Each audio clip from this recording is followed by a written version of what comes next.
Easy and tasty veg biryani കണ്ടാലോ? ഇത് കുക്കറിലാണ് ഉണ്ടാക്കുന്നത്. ആവശ്യത്തിന് എണ്ണ ഒഴിച്ചതിന് ശേഷം മസാലാസ് എല്ലാം നന്നായി വഴറ്റുക.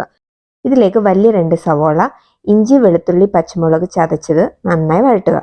പുതിന ചേർത്തതിന് ശേഷം വലിയ 2 തക്കാളി വഴറ്റണം. തക്കാളി ഒന്ന് സോഫ്റ്റ് ആയതിനു ശേഷം വെജിറ്റബിൾസ് ചേർക്കാം. Carrot, beans, capsicum, soya chunks, potato. ഇത്രയാണ് ഞാൻ എടുത്തിരിക്കുന്നത്. വഴറ്റിയതിനു ശേഷം മഞ്ഞൾപ്പൊടി, മുളക് പൊടി, മല്ലിപ്പൊടി ചേർത്ത് ലോ ഫ്ലെയിമിൽ നന്നായി വഴറ്റാം. ഇനി ആവശ്യത്തിനുള്ള ഉപ്പും 1 കപ്പ് തൈരും ചേർത്ത് ഒരു 5 മിനിറ്റ് നന്നായി വഴറ്റാം. എണ്ണ തെളിഞ്ഞതിന് ശേഷം 4 കപ്പ് തിളപ്പിച്ച വെള്ളം ചേർക്കാം. 2 കപ്പ് അരിയാണ് എടുത്തിരിക്കുന്നത്. അതിന്റെ ഇരട്ടി വെള്ളമാണ് ചേർക്കേണ്ടത്. വെള്ളം നന്നായി തിളച്ചതിന് ശേഷം അരി ചേർത്ത് നന്നായി മിക്സ് ചെയ്യാം. സമയത്ത് ഉപ്പ് കുറവാണെങ്കിൽ ഉപ്പ് ചേർത്ത് കൊടുക്കാവുന്നതാണ്. 1 സ്പൂൺ നെയ്യ്, 1 ഹാഫ് ലെമൺ ചേർത്ത് നന്നായി മിക്സ് ചെയ്ത് കുറച്ച് മല്ലിയില ലാസ്റ്റിൽ തൂവി കൊടുത്തതിന് ശേഷം കുക്കർ മൂടി വെച്ച് ഒരു 7 മിനിറ്റ് ചെറു തീയിലിട്ട് കുക്ക് ചെയ്തെടുക്കാം. പ്രഷർ എല്ലാം പോയതിനു ശേഷം മാത്രം തുറക്കുക.